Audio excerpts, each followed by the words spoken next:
জুলাই বিপ্লবের রক্তে ভেজা রাজপথে যখন নতুন বাংলাদেশের স্বপ্ন বোনা হচ্ছিল, ঠিক তখনই ক্ষমতার মসনদ আর জনগণের আকাঙ্ক্ষার মধ্যে তৈরি হয়েছে এক বিশাল দেয়াল।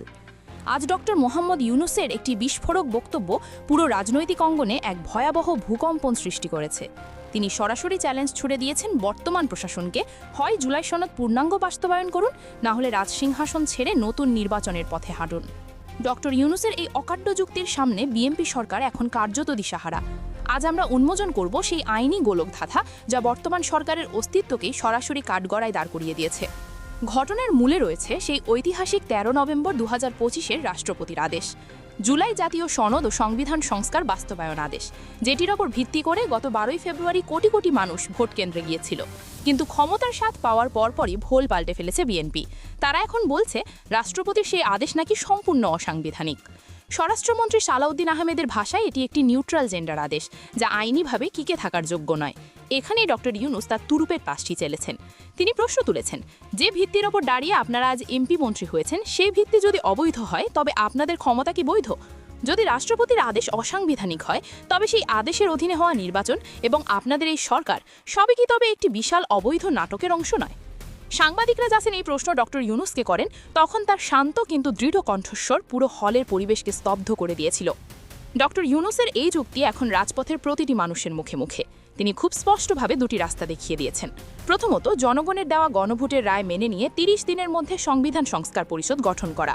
যেখানে ৭০% মানুষ সংস্কারের পক্ষে রায় দিয়েছে, সেখানে টালাবাহানা করার সুযোগ কোথায়?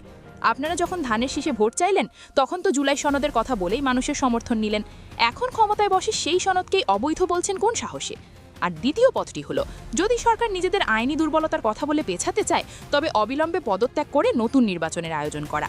কারণ একটি তথাকথিত অবৈধ আদেশের উপর ভর করে কোনো গণতান্ত্রিক সরকার একদিনও টিকে থাকতে পারে না। এটি কেবল আইনি প্রশ্ন নয়, এটি সরাসরি নৈতিকতার প্রশ্ন। নির্বাচনের আগের বিএনপি আর নির্বাচনের পরের বিএনপির মধ্যে আকাশ পাতাল পার্থক্য এখন সাধারণ মানুষের চোখে ধরা পড়ছে।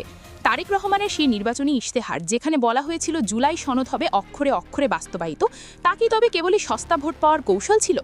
সার্জে সালেমের মতো ছাত্রনেতারা যখন সরাসরি হুঁশিয়ারি দিচ্ছেন যে এটি স্বৈরাচারের পথে হাঁটার প্রথম ধাপ, তখন বুঝতে হবে আগ্নেয়গিরির লাভা জমা হতে শুরু করেছে। ডক্টর ইউনূস মনে করিয়ে দিয়েছেন, জুলাই বিপ্লবের ১৫০০ শহীদ আর হাজারো পঙ্গু মানুষের আত্মত্যাগ কোনো রাজনৈতিক দলের ব্যক্তিগত সম্পদ নয়, এটি একটি জাতীয় আমানত, যা নিয়ে ছিনিমিনি খেলার অধিকার কারণেই। যদি আপনারা সংস্কার না করেন, তবে জুলাই বিপ্লবের সেই ছাত্র জনতা কি ঘরে বসে থাকবে? ইতিহাস সাক্ষী, যারা জনগণের সাথে প্রতারণা করেছে তাদের বিদায় হয়েছে অত্যন্ত করুণভাবে। রাজনৈতিক বিশ্লেষকরা মনে করছেন ডক্টর ইউনূস এখানে কেবল একজন প্রধান উপদেষ্টার ভূমিকা পালন করছেন না, বরং তিনি জনগণের বিবেকের কণ্ঠস্বর হয়ে দাঁড়িয়েছেন। বিএনপি এখন এক গভীর সংকটে। তারা যদি সংস্কারে যায়, তবে হয়তো ক্ষমতার একচ্ছত্র আধিপত্য কমবে, ক্ষমতার বিকেন্দ্রীকরণ হবে। আর তারা সেটা চায় না বলেই হয়তো সময় ক্ষেপণ করছে। কিন্তু ডক্টর ইউনূসের অবৈধ সরকার তত্ত্বের চাপে রাজপথ আবার উত্তাল হওয়ার সম্ভাবনা তৈরি হয়েছে। একদিকে জামায়াতে ইসলামী আর ১১ দলীয় জোটের চাপ, যারা এই সনদ বাস্তবায়নের দাবিতে অনড়, অন্যদিকে ছাত্র জনতার নতুন আন্দোলনের হুঙ্কার, সব মিলিয়ে বাংলাদেশের রাজনীতি এখন এক চূড়ান্ত ক্রান্তিকাল অতিক্রম করছে। এখন বড় প্রশ্ন হলো, বিএনপি কি শেষ পর্যন্ত ডক্টর ইউনূসের এই যুক্তি মেনে নেবে, নাকি তারা হাইকোর্টের রিটের দোহাই দিয়ে বছরের পর বছর এই সংস্কার ঝুলিয়ে রাখবে? যদি তাই হয়, তবে ডক্টর ইউনূস কি পারবেন আইনি লড়াইয়ের মাধ্যমে জুলাই বিপ্লবের চেতনাকে রক্ষা করতে, নাকি ক্ষমতার মোহে ইতিহাস আবারও পুরনো পথেই হাঁটবে? সাধারণ মানুষ এখন প্রতারিত বোধ করছে। তারা বলছেন, আমরা কি তবে শুধু নাম বদলানোর জন্য রক্ত দিয়েছিলাম? ডক্টর ইউনূস এই ক্ষোভকে উস্কে দিয়েছেন একটি পরম সত্য সামনে এনে। আদেশ অবৈধ হলে নির্বাচন অবৈধ, আর নির্বাচন অবৈধ হলে এই গদিও অবৈধ। সুতরাং হয় সংস্কার, না হয় ক্ষমতা ত্যাগ, এর মাঝামাঝি আর কোনো পথ খোলা নেই। সময়ের সাথে সাথে এই লড়াই আরও তীব্র হবে, আর পুরো জাতি এখন তাকিয়ে আছে পরবর্তী পদক্ষেপের দিকে।